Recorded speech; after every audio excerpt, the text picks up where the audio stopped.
Uma nova unção.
Mas nós o conhecemos. Está dentro de nós. Porque está dentro de nós. Testifica do Filho. Testifica do Filho. E procede do Pai. E procede do Pai. Abençoamos essa hora a ministração da palavra. Abençoamos nossos ouvidos para ouvir esta palavra. Declarando que nós somos livres para receber. Em nome de Jesus. Liberamos. Receber diretamente do Pai. Em nome de Jesus. Abençoamos você, Rai. Que você seja esse canal para ministrar essa palavra do Senhor. Livre, você tem essa sintonia, você está plugado no Senhor nesta hora. Em nome de Jesus. Somos livres também para receber a mesma ministração que você está recebendo. Em nome de Jesus. Amém.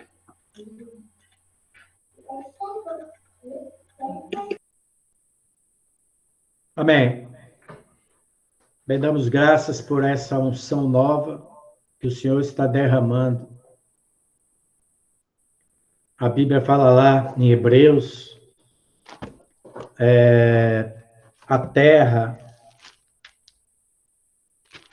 que recebe a chuva e constantemente cai sobre ela. Tem um texto aqui, produz frutos.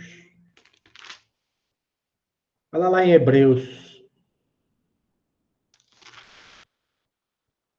Fala da terra que recebe a chuva que constantemente cai sobre ela. Hebreus 6, 7. Fala assim, porque a terra que absorve a chuva, que frequentemente cai sobre ela e produz erva útil, para aquele por quem é também cultivada, recebe bênção da parte de Deus. Então, nós recebemos a chuva que constantemente cai sobre nós, e também nós somos cultivados por Deus e produzimos frutos bons. Então, isso é Pentecostes. Pentecostes é derramamento de chuva, derramamento do Espírito Santo, derramamento da natureza do Senhor. Vocês estão ouvindo? Porque para mim parece que ficou meio mudo aqui. Inclusive, Rai. Aqui eu estou ouvindo tranquilo. Legal. Saiu a imagem, quando a conexão não está boa, saiu a imagem de vocês aqui. Bem, nós começamos quinta-feira, na nossa reunião semanal, a fazer esse estudo aqui sobre profecias, visões e sonhos. O estudo já está acabado agora, tenho o prazer de mostrar acabado. Eu só estou corrigindo a última folha e vou disponibilizar para vocês inteiramente, completo até onde Deus permitiu. Pentecostes, Garanhuns, junho de 2021. Então, Pedro relembrou em Atos capítulo 2, 16 a 18, as profecias de Joel, que o Espírito Santo viria sobre toda a carne dos filhos de Deus. Nossos filhos e nossas filhas profetizarão, nossos jovens terão visões, e sonharão os vossos velhos. Até sobre os servos e as servas derramarei do meu espírito nestes dias. Eu estou colocando no presente. E profetizarão. Então, nós estudamos a respeito da intenção de Deus, como Moisés exclama, né? Tomara todo o povo de Deus fosse profeta, fossem instrumentos da palavra de Deus, porque todas as coisas são criadas pela palavra de Deus. Então, a intenção de Deus, como nós somos criados à imagem e semelhança de Deus, todas as coisas são criadas pela palavra de Deus, e Deus tem muita coisa para criar em nós e através de nós. Então, é do interesse de Deus, de Cristo e do Espírito Santo, que todo o povo de Deus seja canal da sua palavra. Também nós vimos que o Espírito de Cristo, o Espírito de Jesus, é o Espírito de profecia.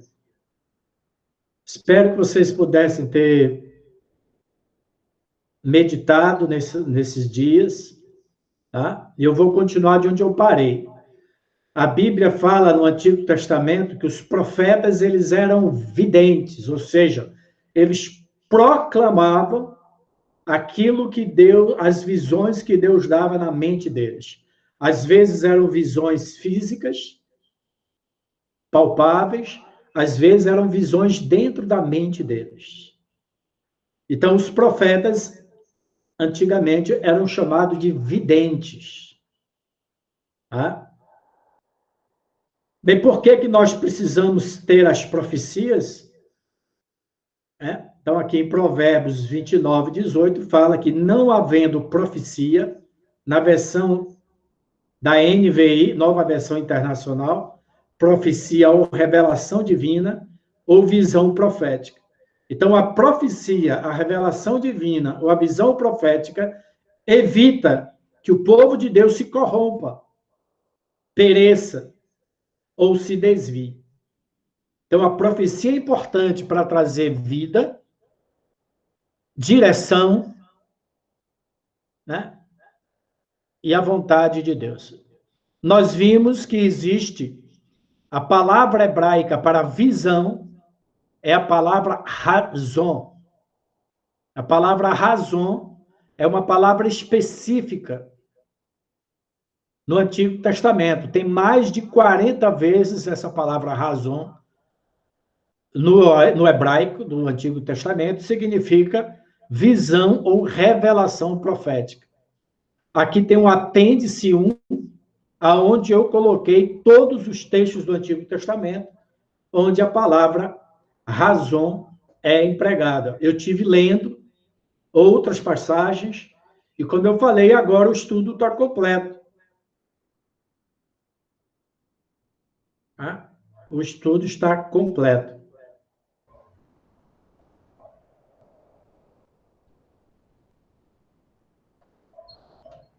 O estudo está completo. Aliás, deixa eu projetar o completo, porque não... Eu esqueci de atualizar aqui, tá? Além da palavra razão, que é o substantivo masculino, tem a palavra que é o substantivo feminino. Já já eu projeto para vocês, que eu esqueci de atualizar aqui. Então, existe 35 a 40 vezes a palavra visão. Agora eu vou projetar, que eu corrigi o texto ontem. Agora aqui vai estar completo.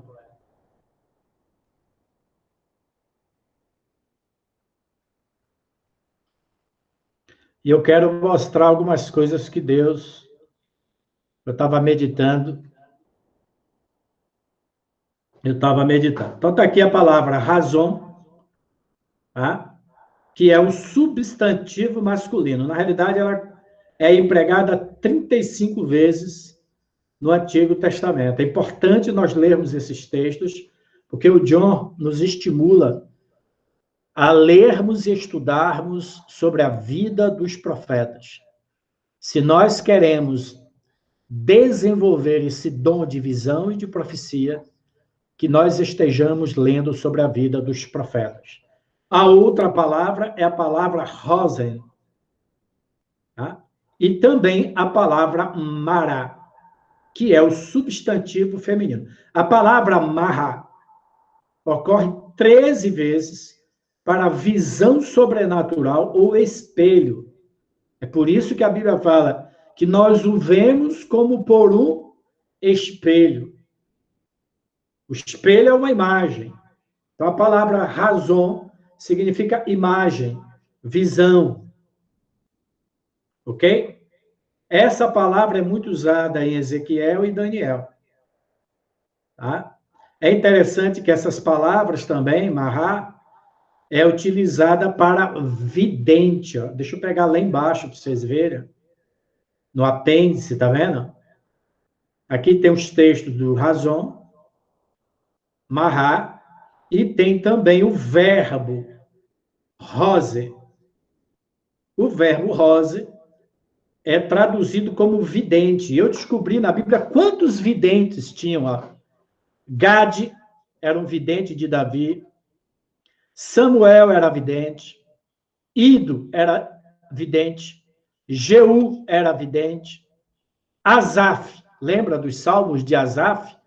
Além de ser um adorador, um cantor, um tangedor, ele era vidente.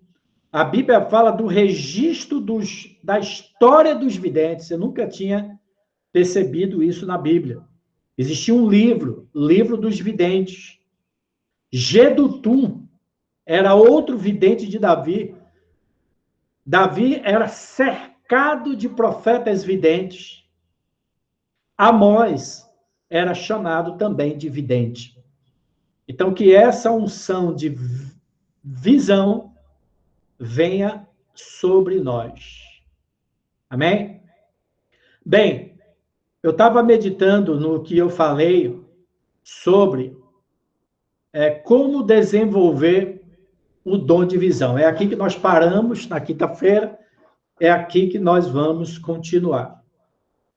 Como que nós vamos desenvolver em Deus, pelo Espírito Santo, o dom de visão? A primeira coisa é nos livrando do véu.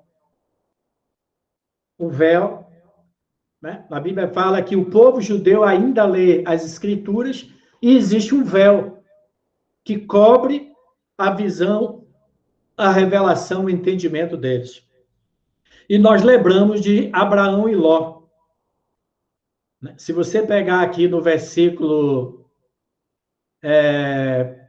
de Gênesis 13, fala assim, ó, disse o Senhor a Abrão, ele ainda não era Abraão, depois que Ló se separou dele. Ergue os olhos e olha desde onde estás para o norte, para o sul, para o oriente e para o ocidente. Então Ló olhou e decidiu ir para aquela região sul da Palestina, aonde depois tinha a cidade de Sodoma e Gomorra. Abraão foi para Canaã e Deus mandou ele olhar para o norte, para o sul, para o leste, oeste.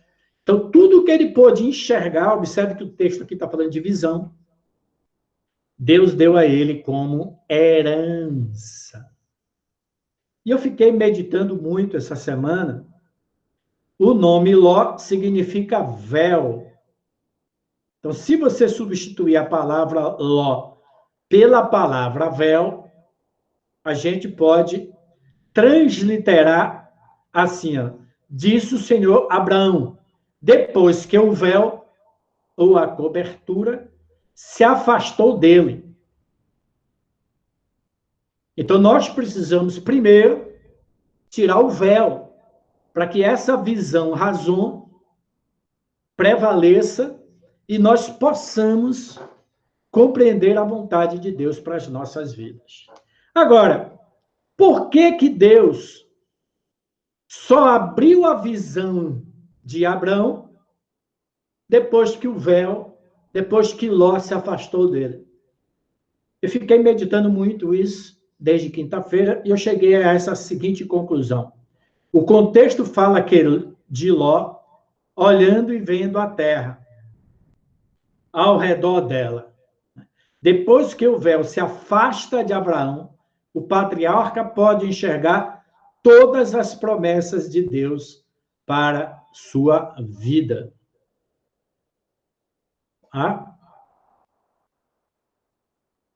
Aí eu fiquei pensando, o que significava Ló na vida de Abraão? Eu acrescentei isso aqui. Ó. Abraão cuidou de Ló, seu sobrinho, como se fosse um filho. Muitos casais que não podem ter filhos se apegam a sobrinhos como a filhos. Não é verdade? Creio que, por esta razão, o Senhor permitiu que este laço humano entre Abraão e seu sobrinho Ló fosse quebrado, pois Deus tinha outros planos para Abraão. Promessas de ser pai de uma multidão. Então, todo casal que não pode ter filho, ele começa a se apegar a um sobrinho, a uma sobrinha. Começa a se apegar como Abraão se apegou a Ló. Só que o filho que Deus tinha para Abraão não era Ló, nem Esaú. Era o filho da promessa.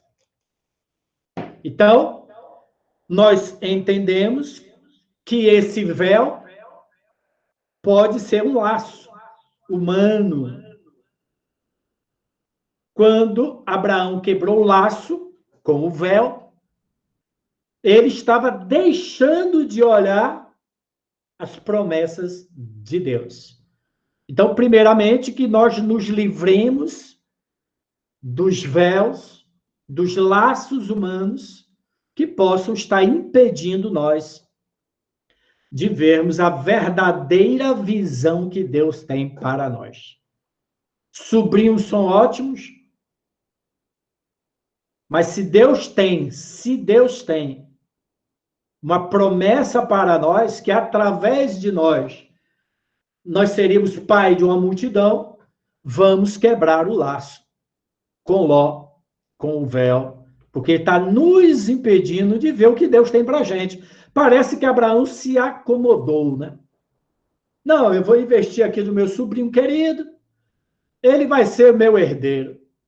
E não era essa a promessa de Deus. Então, o primeiro laço de Abraão e Sara foi Ló, depois Esaú, até que a promessa de Deus veio. Então, eu estava meditando, né? O que é esse fato, essa história, essa ocorrência de Ló e seu sobrinho, e o significado do nome Ló, que significa véu. Então, se nós queremos que a nossa visão espiritual se abra, nós precisamos quebrar laços com pessoas, lugares e circunstâncias. Porque a visão de Deus, o que ele tem para nós, vai ser anulado por causa desse lado. Pode falar. Tu está usando o nome Esaú, mas não é o Esaú, é Ismael. Ismael, eu tenho esse defeito. Esse negócio de nome aí. Bem, o Ismael.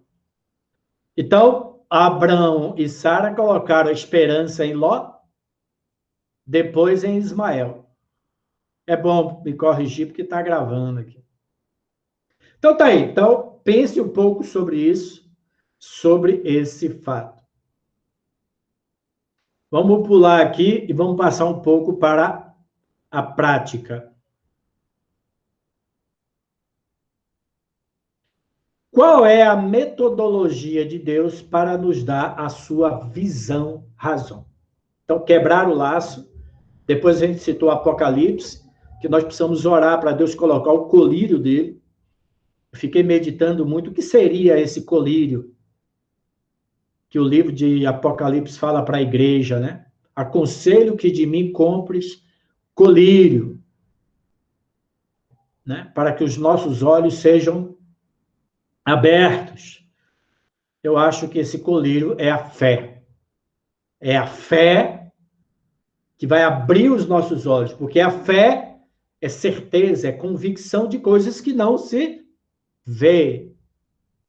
Então, eu acho que esse colírio que fala em Apocalipse, em uma das igrejas da Ásia, significa fé.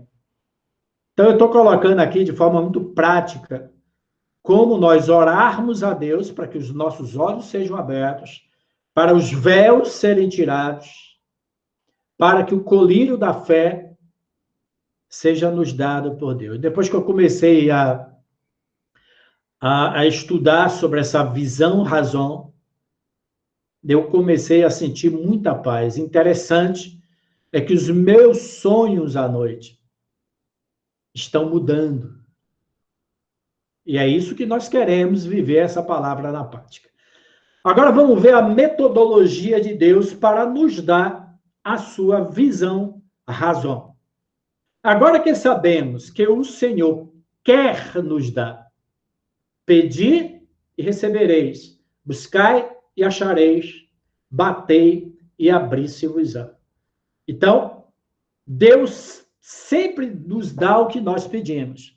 E nós estamos pedindo nesse período de Pentecostes, abre a nossa visão, Senhor. Nós queremos ter a sua visão para que nós possamos profetizar para as nossas vidas, a vida da nossa família, do corpo de Cristo, da nossa cidade, estado, Brasil e mundo,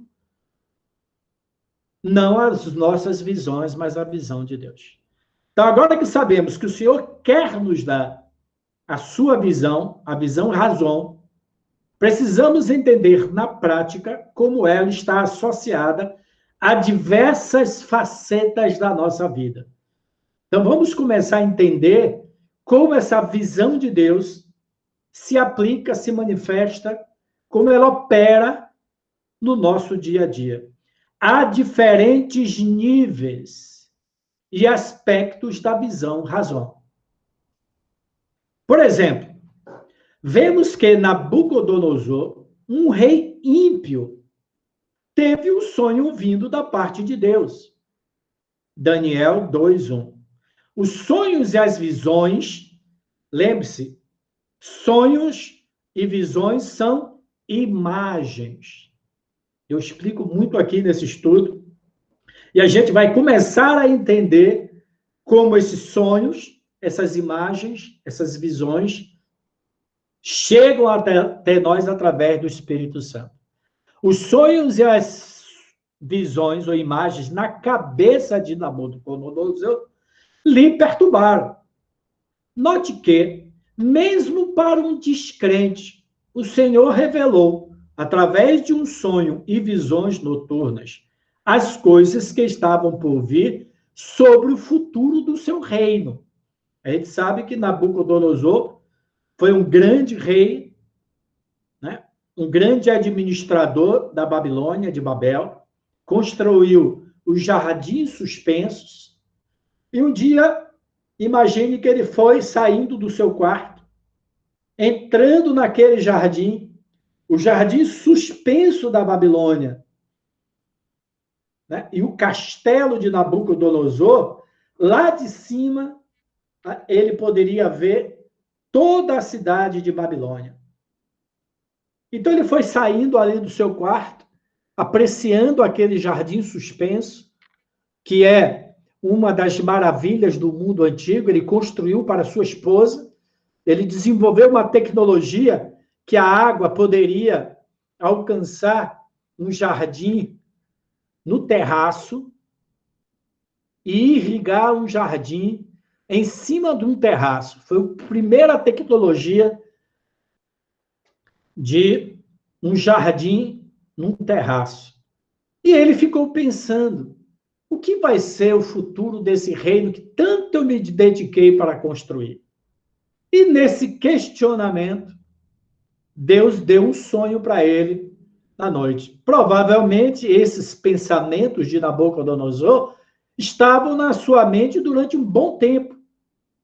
Ele queria saber qual seria o futuro do seu reino. Seja bem-vindo, Eliezer. O rei teve uma visão, mas só Deus, através do seu profeta, poderia dar a interpretação correta.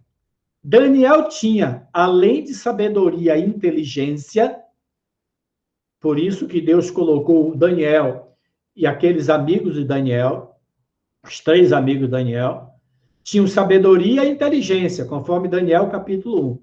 Mas Daniel tinha um dom especial de interpretar todo tipo de visões. É interessante que a Bíblia fala todo tipo de visões e sonhos. É isso que nós queremos falar aqui. Ó. Qual a metodologia de Deus para nos dar a visão razão? É um dom que Daniel tinha. Um descrente, ou magos, ou astrólogos, não são capazes de decifrar e interpretar os símbolos. Lembre que visões têm símbolos, imagens, uma estátua, a cabeça, o tronco, as pernas, os pés, uma pedrinha cortada assim, auxílio, imagens, símbolos, parábolas. Mas o profeta de Deus pode. Respondeu Daniel, na presença do rei, e disse: o mistério que o rei exige, nem encantadores, nem magos e nem astrólogos o podem revelar ao rei. Mas há um Deus no céu, o qual revela mistérios. Pois fez saber ao rei Nabucodonosor o que há de ser nos últimos dias. Aquela visão da estátua conta a história do reinado desde a cabeça de ouro, que era o reino de Nabucodonosor, até o período dos romanos, quando Cristo, a pedra cortada sem auxílio de mão, destruiria a memória de todo o império do reino babilônico, e essa pequena pedra cresceria, se tornaria uma grande montanha. Montanha na Bíblia é símbolo de reino. Então, Daniel passa a interpretar. Lembre-se que o faraó do Egito também teve um sonho duplo, conforme relata Gênesis 41. Faraó teve um sonho recorrente, e ninguém foi capaz de interpretá-lo, a não ser José, que também tinha. Ele era um sonhador. Lembra que o John, naquela literatura, os 7 grandes jovens da Bíblia, fala sobre isso. José era um sonhador. Ele também era um vidente. Ele sonhou com as estrelas e a lua se dobrando, né? Que falava do seu pai e dos seus irmãos se dobrando. E foi o que aconteceu na vida dele. José afirmou que foi Deus quem deu a Faraó aquele sonho. Então lhe respondeu José: o sonho de Faraó é apenas um. Eram dois aspectos de uma mesma visão. O Adiel cita esse texto para lembrar do livro de Apocalipse. É baseado nesse enigma que o Adiel se baseia para a interpretação do livro de Apocalipse.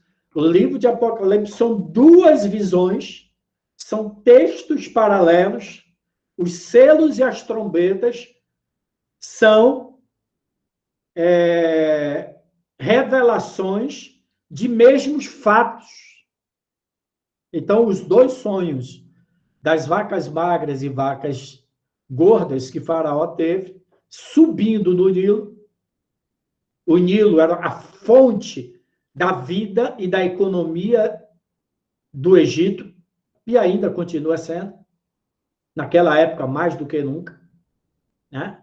Então, aquelas 7 vacas gordas e 7 vacas magras representavam que haveria 7 anos de prosperidade, porque as vacas e todo mundo vivo, as plantas, os animais e os homens, dependiam do Nilo. Então, 7 vacas gordas saindo do Nilo significava 7 anos de abundância. Mas logo em seguida viriam 7 magras, 7 vacas magras.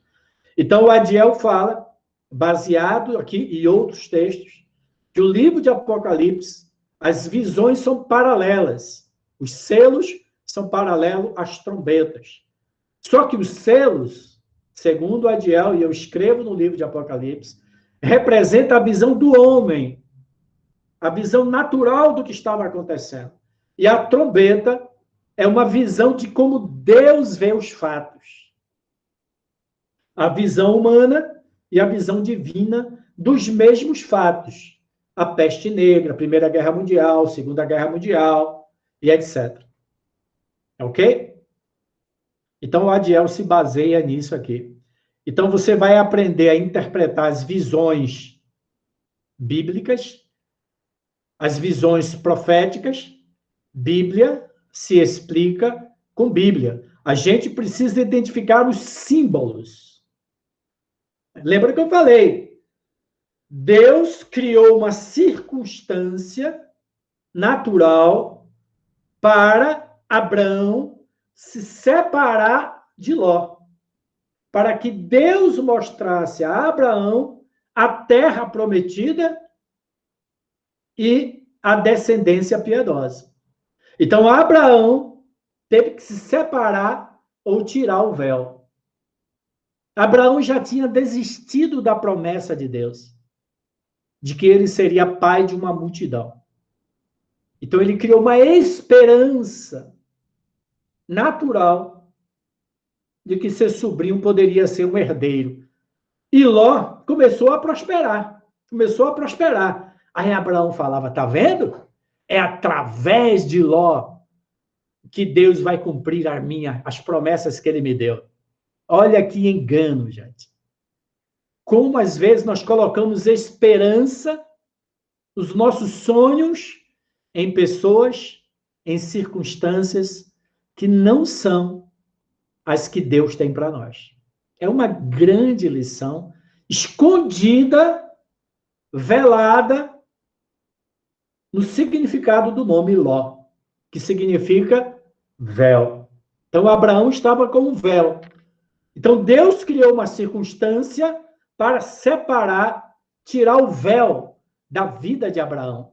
E quando Ló se afastou de Abraão, ele pôde ver a terra prometida.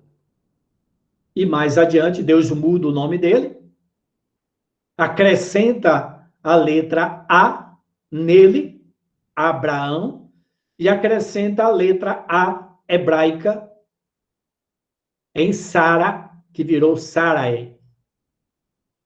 Estude na Bíblia o que é que significa esta letra. Que Deus tirou do nome dele. Interessante que o nome de Deus é um ectograma, são 4 letras maiúsculas. Iavé, são 4 letras maiúsculas. Então, Deus tira uma letra do seu nome, a letra Re, e coloca em Abraão. E tira a letra I e coloca em Sarai. Estude na Bíblia o que significa esse implante. Deus implantou, enxertou em Abrão uma letra da sua natureza. Tirou uma letra do seu nome e colocou em Abrão. Abraão se tornou Abraão. E pegou Sara e enxertou em Sara outra letra do seu nome. E aí Abraão e Sarai, que eram estéreis, se tornaram fecundos. Tem uma revelação fantástica aqui. Comece a meditar, comece a garimpar. Então, Deus está revelando os grandes mistérios da frutificação. Acho que foi muito bom. Para mim, já valeu essa revelação do véu que Deus tirou da vida de Abrão. Disse Faraó aos seus oficiais: acharíamos, porventura, homens como este, em quem há o Espírito de Deus? É surpreendente que Faraó conseguiu enxergar Deus na vida de José. Então, quando nós começarmos a manifestar os dons de profecia, a palavra de Deus, as pessoas vão reconhecer Deus em nossas vidas, tá ok? Vamos passar aqui mais para adiante. Já estamos com 30 minutos. A razão, ou o dom de visão, o dom de profecia na nova aliança. É sempre importante nós lembrarmos que nós estamos debaixo de um novo pacto. Algumas mudanças do pacto antigo para o pacto novo. Toda vez que você lê as Escrituras, nunca se esqueçam disso.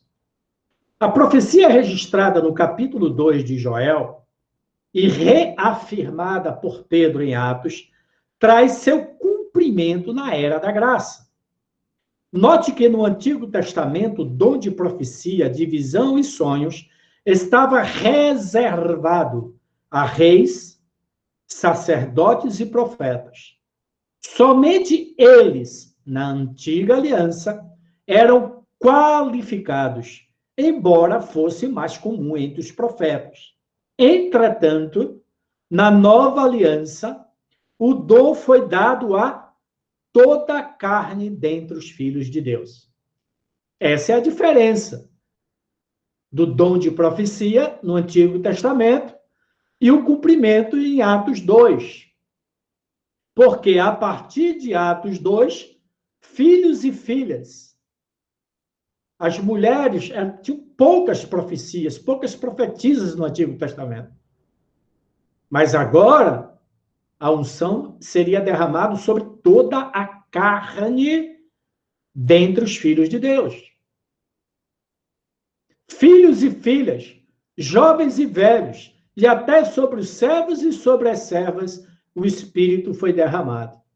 O que era específico para as 3 categorias do Antigo Testamento, reis, sacerdotes e profetas, agora, na nova aliança, é a propriedade dada por Deus por herança a todos nós. Se você é um que crê, esta é a herança de Deus nos santos. Isso não significa que todos do corpo de Cristo têm um ministério fundamental de profeta, segundo Efésios 4:11. Mas Paulo, ao ensinar a respeito do dom do Espírito Santo, em 1 Coríntios 14:13, fala que todos podem profetizar. Oxalá, disse Moisés, todo o povo de Deus seja profeta. Ou seja, o clamor do coração de Moisés se cumpre no dia de Pentecostes, em Atos 2. Confirmando o clamor de Moisés. Tomara todo o povo de Deus fosse profeta, que o Senhor lhe desse o seu Espírito. Por isso que quando o Espírito Santo vinha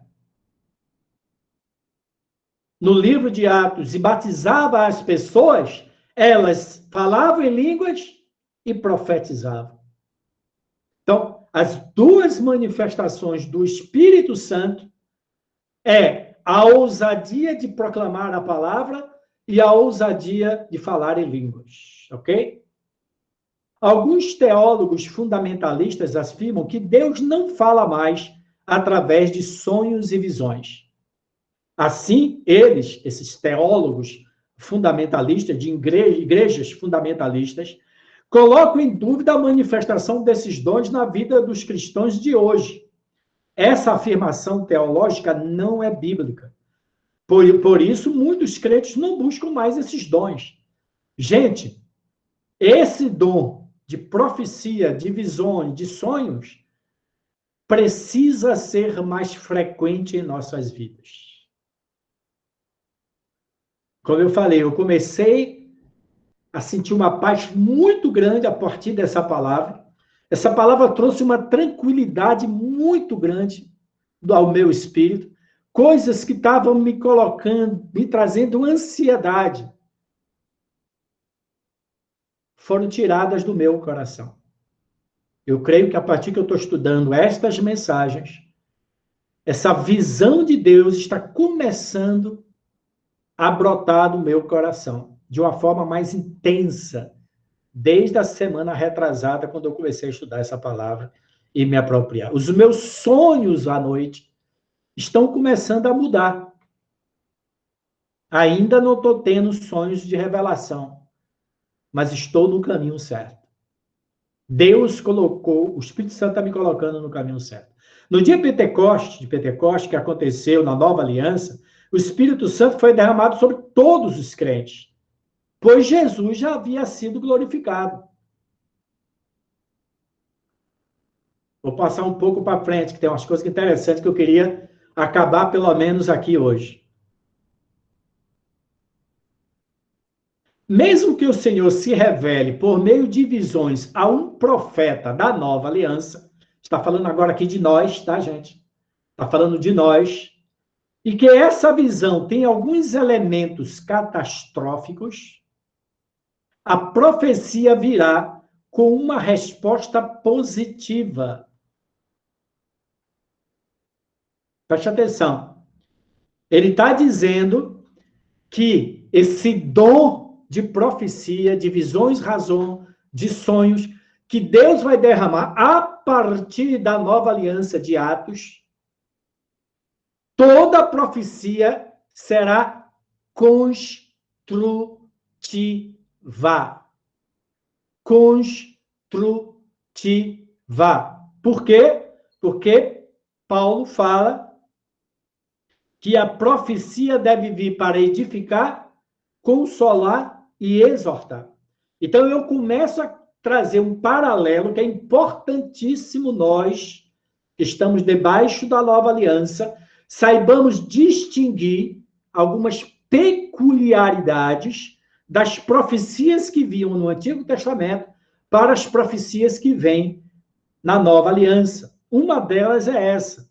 Debaixo da Nova Aliança, toda profecia virá com uma resposta positiva.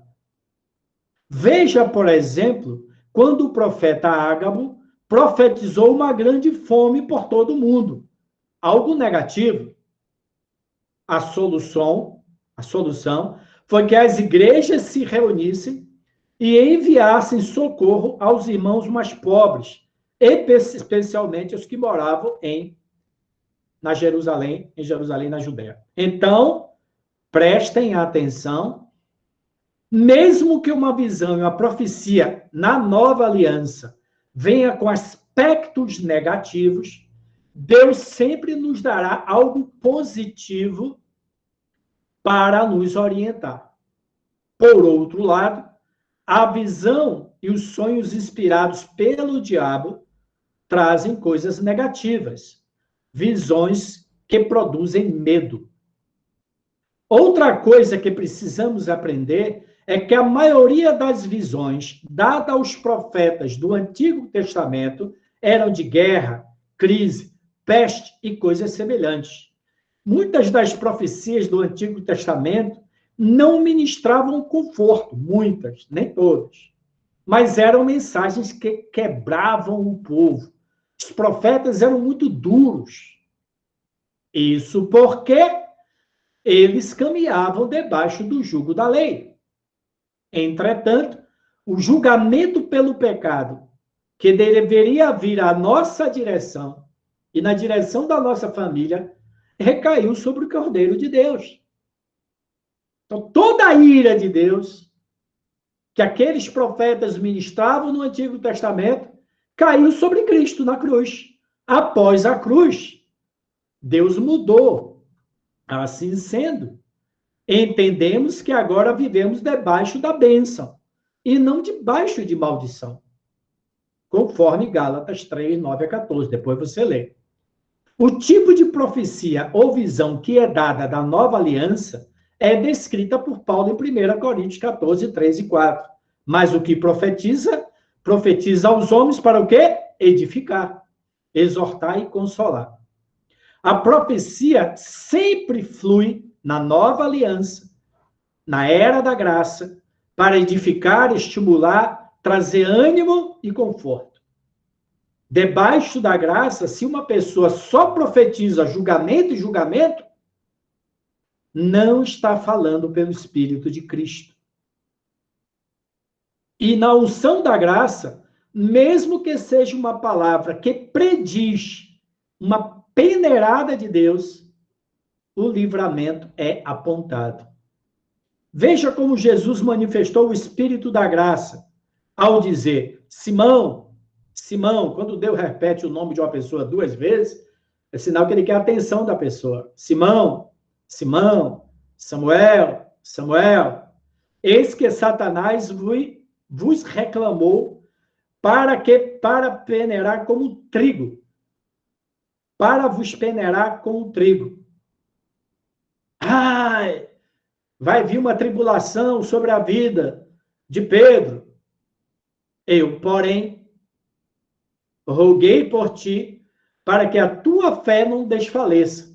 Tu, pois, olha a continuação da profecia. Quando te converteres, quer dizer, quando sair dessa situação, vai sair mais forte, Pedro. E você fortalecerá os seus irmãos. Percebeu? A profecia no nível da graça, como é diferente.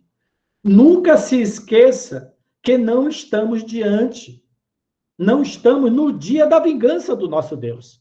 Ao ler Isaías, capítulo 61, 6, 1 e 2, lá em Lucas, Jesus fechou o livro no ponto que falava o ano aceitável do Senhor.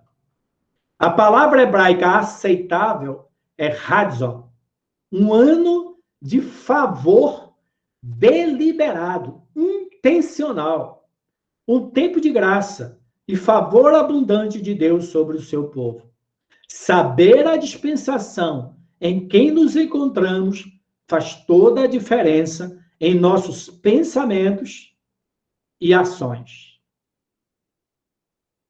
Nós pregamos que Deus não está zangado com as pessoas. Toda a ira de Deus contra o pecado foi derramado na cruz. Nossa pregação é que Deus estava em Cristo reconciliando o mundo, não julgando o mundo, reconciliando o mundo, não imputando aos homens sua transgressão, e nos confiou a palavra da reconciliação, palavra da graça, palavra da reconciliação. Quando a Bíblia fala palavra da justiça, palavra da graça, palavra significa o evangelho, o ensino da reconciliação. Muitas das vezes, ao invés de sermos contagiados pelo Espírito da graça, somos presos na mentalidade de julgamento. Quando observamos a iniquidade e o pecado que estão no mundo, temos a tendência de dizer: Deus vai julgá-los. Faz fogo descer do céu, Senhor, para queimar todos esses ímpios. Mas o Senhor sempre nos repreende. Vocês não sabem de que espírito sois. Somos filhos da nova aliança. Porém, muitos de nós continuam com a mentalidade de Tiago, Pedro e João, da velha aliança. Temos o ministério da palavra da reconciliação. Não proclamamos, nossa proclamação, olha que legal aqui, ó. Nossa proclamação é focada no ano aceitável do Senhor. Lemos em Atos que no momento de sua morte, por apedrejamento, Estevão ajoelhou-se, clamou em alta voz: Senhor, não lhes impute este pecado. Com estas palavras, Estevão dormiu, adormeceu. Que espírito estava em Estevão e o capacitou a fazer aquela oração de perdão no momento da morte dele? A resposta está em Atos 6:8, que descreve a pessoa de Estevão. Estevão era cheio de graça e de poder, fazia prodígios e grandes sinais. Então foi o Espírito da graça, o mesmo Espírito que estava sobre Jesus Cristo na cruz, que perdoou o pecado dos seus traidores, dos seus assassinos. Por quê? Se a gente tivesse debaixo da lei, a gente iria clamar olho por olho, dente por dente. Mas porque nós estamos debaixo da graça, nós não perdoamos até 7 vezes, mas 70 vezes 7. Precisamos entender de qual espírito nós somos. Vou pular aqui Abacuque. E eu quero ler mais adiante, para encerrar, eu quero deixar aqui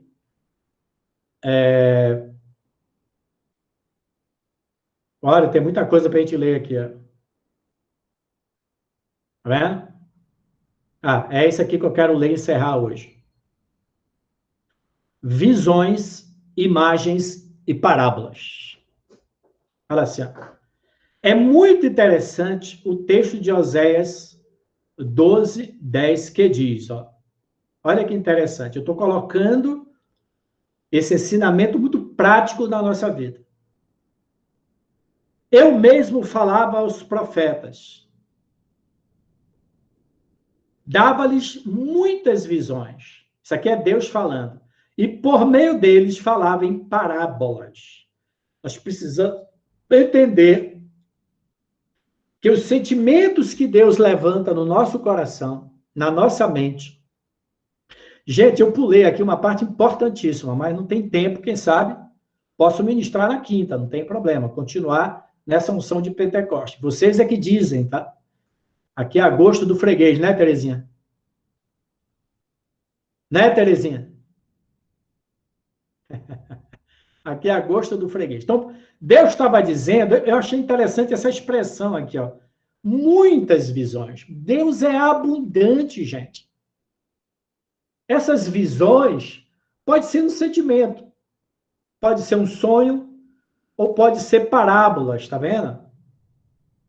Note que o Senhor multiplica as visões. Ou seja, Ele quer nos dar muitas visões e visões com frequência. A visão que o Senhor deu a Pedro, por exemplo, de um lençol branco, contendo diversos tipos de comida que eram impuras segundo a lei, foi uma parábola. A visão, o sonho, é uma parábola. Então, o Senhor disse a Pedro, ao que Deus purificou, não considere comum. Na versão de King James, é usado o termo símbolos. Em vez de parábolas, aqui em Oséias, é usado símbolos, ao invés de parábolas. Assim compreendemos que o Senhor gosta de usar as simbologias. Lembra que Jesus falou que eu iria falar por meio de parábolas?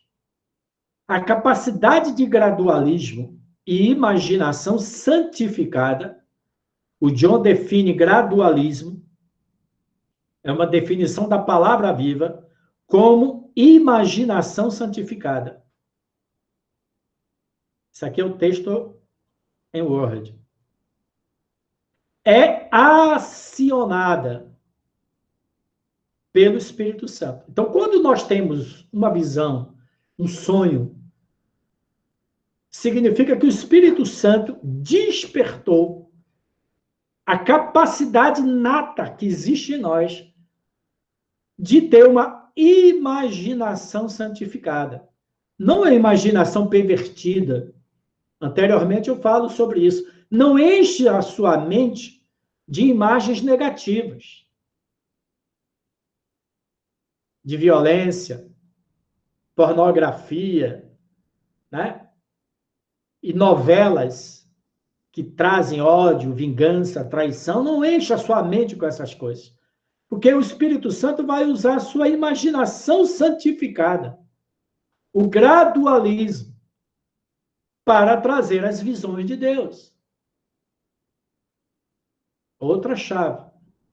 Mas o que eu quero falar para vocês, eu quero falar mais adiante. A visão de Pedro se sucedeu 3 vezes, o que nos lembra de um outro princípio nessa questão dos dons de visão e sonhos. A questão da confirmação. Tá vendo? O faraó teve 2 sonhos. Significava que aquele sonho não era da cabeça dele, era de Deus. Pedro, 3 vezes ele teve o sonho daquele lençol branco com animais impuros que Deus falando para ele, mata e come. Então não foi apenas uma vez.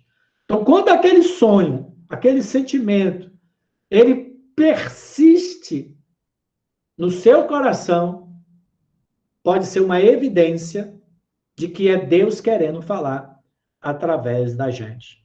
Por exemplo, esse estudo sobre a visão razão, Deus me incomodou. Faz quase um mês. Aquilo persistiu. Falei, cara, eu tenho que parar e dar ouvidos a Deus. É meu dom de mestre. Eu falei para vocês na quinta-feira de Abraão e Ló, o véu que foi tirado da vida de Abraão. E eu estou desde quinta-feira, Deus, o que significa isso? Que laço é esse que Abraão tinha com Ló? Por que Deus separou esse sentimento tão bom de um tio para com o seu sobrinho?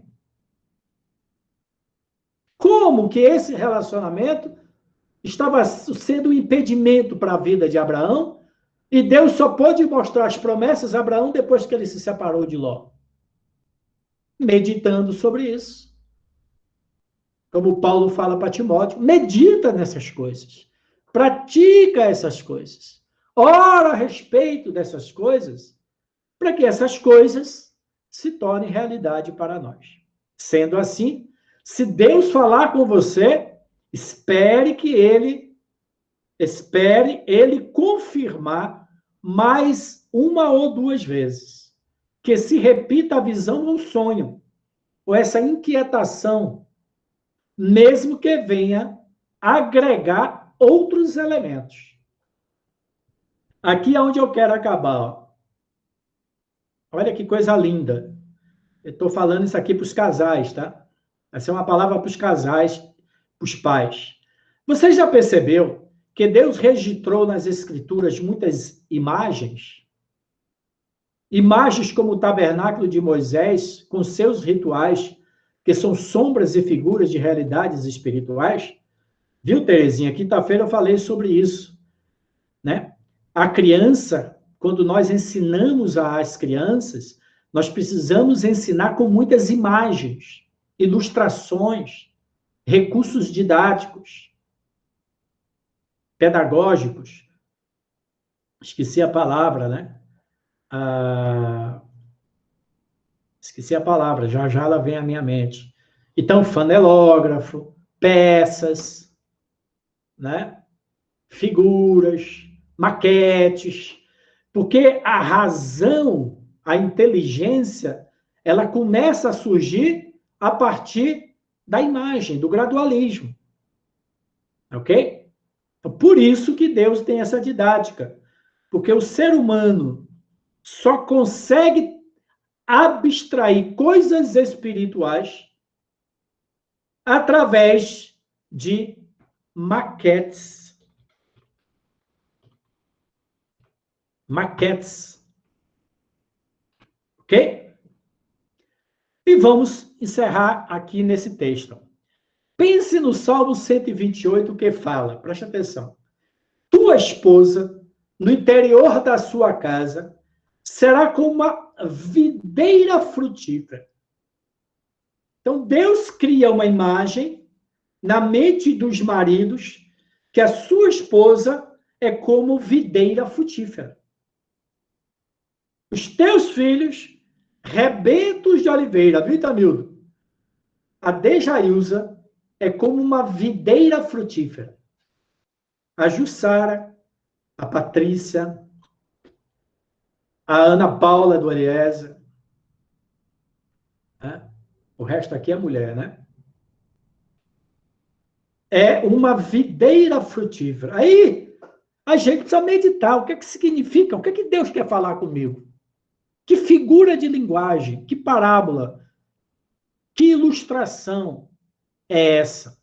A minha esposa é como videira frutífera.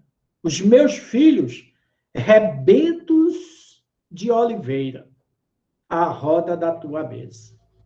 Então, toda a Bíblia, Salmo, Gênesis e Apocalipse, está cheio de figuras de linguagem, de parábolas. Por que o Senhor compara a esposa do justo como uma videira frutífera, hein, Eliezer? O que uma videira produz? Uvas. As uvas, na cultura daqueles dias, estavam associadas ao vinho.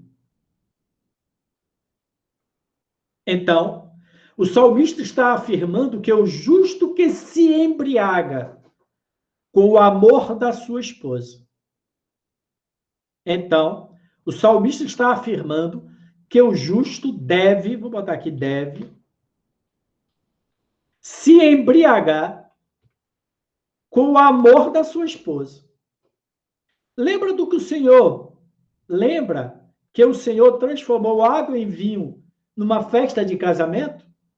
Vinho significa alegria. Alegria. Deus usa imagens, símbolos e palavras para falar conosco. Deus nos fala por meio de visões e sonhos. Deus não nos dá apenas palavras. Isso aqui eu achei muito interessante, eu meditando sobre isso. Deus não nos dá apenas palavras. Você tem uma boa esposa. Não basta isso. Ele nos dá uma imagem espiritual do que ela representa. Sua esposa é como uma videira frutífera. E você vai se embriagar com o seu amor. No livro de Cantares de Salomão, o esposo compara o amor da sua esposa como as delícias do vinho. Então, tá vendo que quando você lê a Bíblia, você tem que pesquisar o que significa vinho na Bíblia, em outro contexto. O que é que tem a ver o vinho com o relacionamento de um homem e de uma mulher? Aí você vai entender o Salmo. Então, a esposa, no livro de Cantares, capítulo 7, 6 a 12, convida o seu esposo para ir até as vinhas, bem cedo pela manhã, para dar a ele o seu amor. Então, se você ler Cantares 6, 7, 6 a 12, fala isso. Né? Primeiro, o noivo exclama: você é como as vinhas. Aí ela responde, amor correspondido. Venha então, vamos até os vinhais, e ali darei as minhas uvas, darei o meu amor a você. Né? Então, ela deve ter ido com ele até ali os vinhos.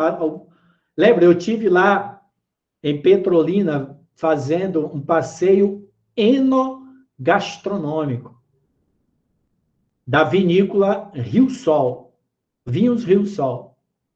Que coisa linda aquela vinícola. E, na visita, o guia, que era o diretor de marketing, falou, vocês podem tirar um pouco dos cachos. Aí eu tirei aqueles cachos e comi. Alguns eram bem ácidos, porque eram para fazer vinhos secos, né? E outros mais doces. Então, imagine a Sulamita indo com Salomão até as vinhas, ela se assentando, ele colocando a cabeça no colo dela e ela ministrando amor e carinho. É de embriagar qualquer homem. É de embriagar qualquer homem. É assim que Deus vê a sua esposa. E oramos para que a nossa visão se abra.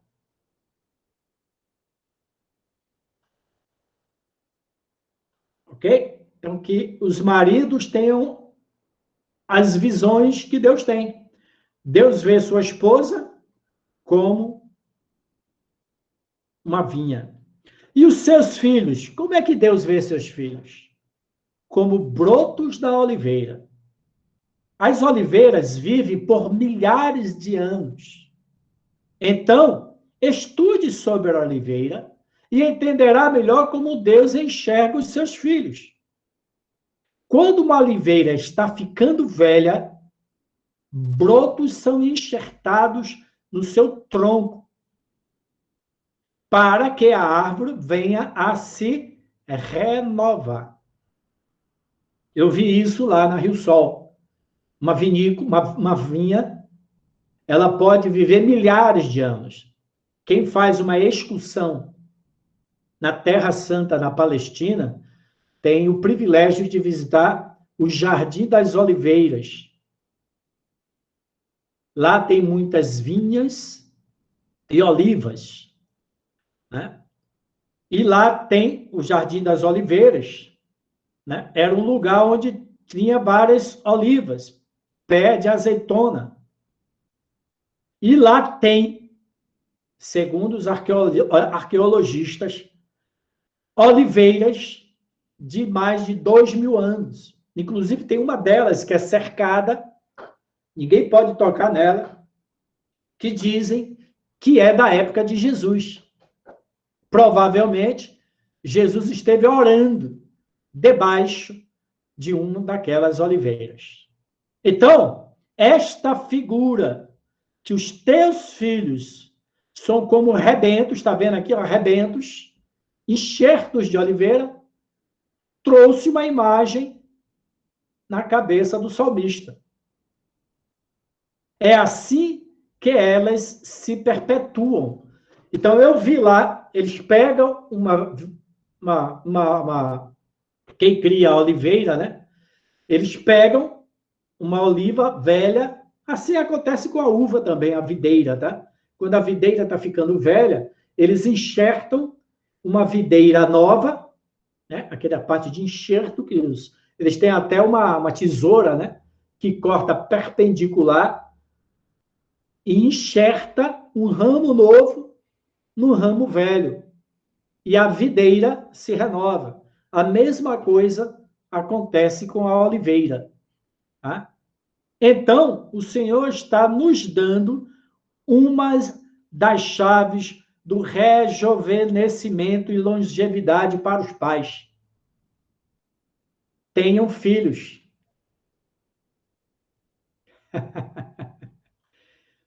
Ter filhos renova a sua juventude. Em todos os aspectos, espiritual, emocional e hormonal. Algumas pessoas sempre falam para mim, Rai, por que você parece sempre jovem? Porque eu sempre tive crianças ao meu redor. E tive filhos ainda na minha quase velhice. Então, quer se renovar? Renovar sua vitalidade, renovar sua esperança, crer que a sua vida não para em você, mas se perpetua na sua herança, nos seus enxertos. Então, você é uma oliveira velha, quando você tem um filho enxertado em você, isso traz vida e garantia de continuidade. Isso traz esperança, traz vigor. A minha vida não acaba comigo mesmo, mas continua. Então, tenha filhos. E se você não puder ter filhos naturais, busque ter filhos espirituais. Eu ministrei para mais de 600 jovens durante esses 25 anos de caminhada. E o contato com esses jovens Timóteos me renova. Então, faça discípulos, filhos na fé.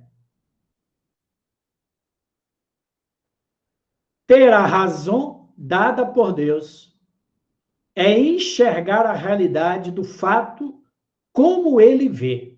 Então, é assim que Deus vê sua esposa, é assim que Deus vê os filhos dos justos. Assim que nós, daqui por diante, a ninguém conhecemos segundo a carne. Tamildo, vai se preparando aí. Já agora não conhecemos desse modo. E assim, se alguém está em Cristo, é nova criatura, as coisas antigas passaram, eis que se fizeram novas. E por que o Senhor nos dá imagens como estas? Para que elas possam encher o seu coração. Nós fomos projetados para sermos alimentados por visões. Eu achei bonito essa expressão. Isso aqui eu tirei de um dos livros que eu andei pesquisando essa palavra, razão. Eu coloquei aqui, ó, um dos autores que eu estava lendo aqui, de enciclopédias bíblicas, ele colocou essa expressão, ó, nós seres humanos, projetados para sermos alimentados por visão. Por isso, se não há visão, as pessoas se corrompem, perdem a esperança. Deixa eu acrescentar aqui, ó, por isso, se não há visão, não há esperança. E, consequentemente, o povo se desvia e se corrompe. Tá vendo como é que Deus vai revelando as coisas? É lendo, ministrando, meditando, ele vai acrescentando a unção. Por isso que você tem que ler a literatura, meditar e fazer os seus acréscimos. Tá vendo? Deus vai preencher as áreas vazias do seu coração, Teresa, com as suas visões, suas com letra maiúscula, dele. Deus vai preencher as áreas vazias do coração de Abraão. Abraão queria preencher o coração dele com Ló.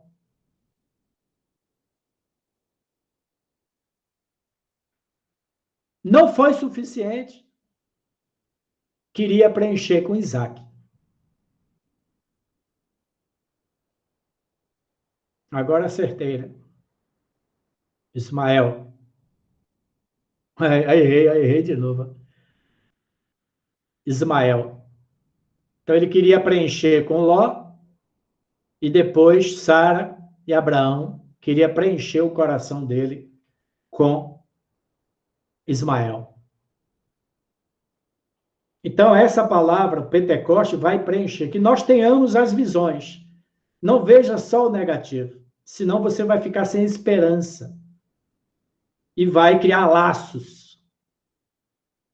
Ok? Com Ló ou com Ismael. Não encha sua mente e coração de imagens de violências e futilidade.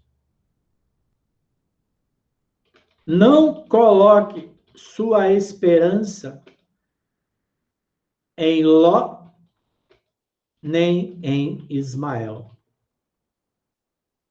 Deus tem Israel como plano para a sua vida. Aleluia! Agora está ficando completo. Agora a gente está conseguindo resumir o que Deus está falando para a gente. Obrigado, Senhor. Não! Exclamação. Busque e se encha das visões, imagens e promessas de Deus. Imagens de fé que vêm pelo Espírito de Deus. Seja um sonhador, assim como Deus o é. Imagens de fé que vêm pelo Espírito de Deus. Falando de Moisés, registra-te. Pela fé, ele abandonou o Egito, não ficando amedrontado com a cólera, a ira, o furor do rei. Antes, permaneceu firme como quem vê o que é invisível. Amém. Senhor, muito grato pela sua palavra. Como ela consola o nosso coração. Como ela imparte a sua visão, as suas promessas, a sua fé. Abençoamos o nosso coração. Coloque a mão sobre a sua cabeça. Obrigado, Senhor, pela riqueza da sua palavra, como ela se torna oportuna, viva, como ela nos edifica, nos consola e nos ensina. Que esse dom de visão, Senhor, se multiplique cada vez mais no meu coração, no coração da igreja de Garanhuns e no espírito de todo o teu povo. Oxalá, todo o povo de Deus seja profeta. Derrama, Senhor, as promessas de Joel e a porção dobrada do livro de Atos 2 de Pentecostes sobre o teu povo. Os vossos filhos e as vossas filhas terão visões, terão sonhos, revelações e serão videntes. Queremos ser videntes, Senhor. Abençoamos nossa mente, tiramos todo o véu, todo o laço, toda falsa esperança. Queremos que a tua esperança, que as tuas promessas, não aquilo que nós achamos que é bom. Nós quebramos os laços com Ló e com Ismael. Nada falso, nada que não seja sua verdadeira palavra e promessa permaneça em nossas vidas. Damos graças em nome de Jesus. É com você, Itamil.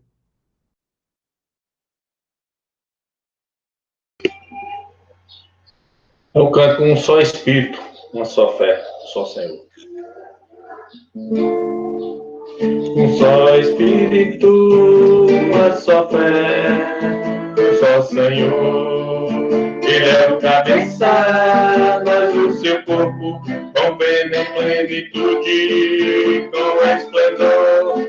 Porque nós já fomos ressuscitados em Cristo Jesus. Porque nós morremos e a nossa vida está escondida em Cristo em Deus. Isso é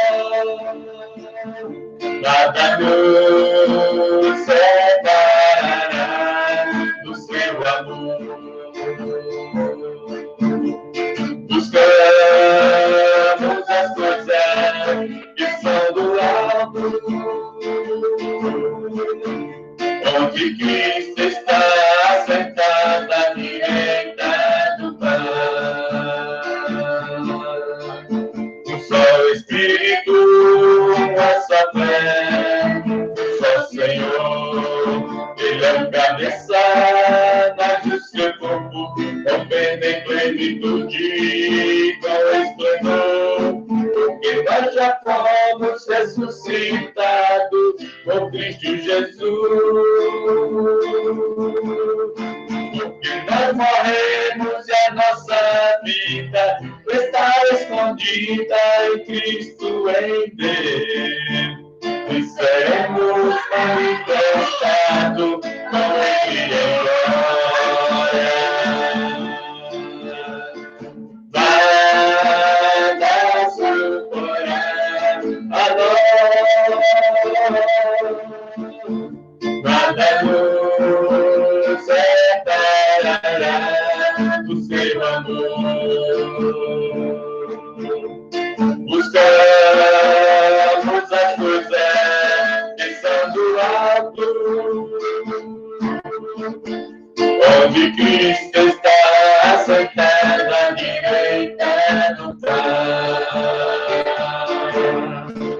E onde Cristo está assentado à direita do Pai. Amém. Canta uma nova unção de novo, Tamilton. Vou projetar aqui. Continuamos liberando esses rios de águas vivas. Unção nova, né? Tem uma menininha bonita ali, atrás de você. Será uma anja ou eu estou tendo uma visão?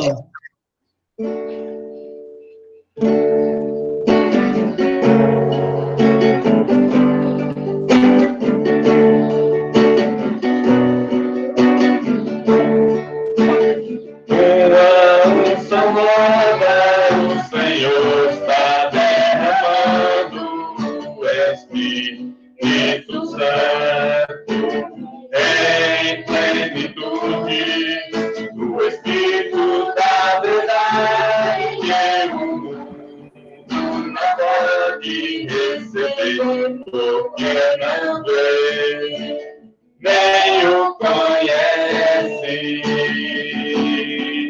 mas nós o conhecemos, pois está dentro de nós.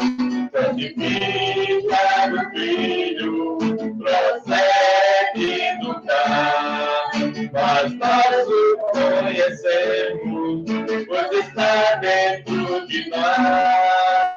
Santifica do Filho, procede do Pai. Uma unção nova, o Senhor está derramando, o Espírito Santo. Levanta as mãos, levanta as mãos.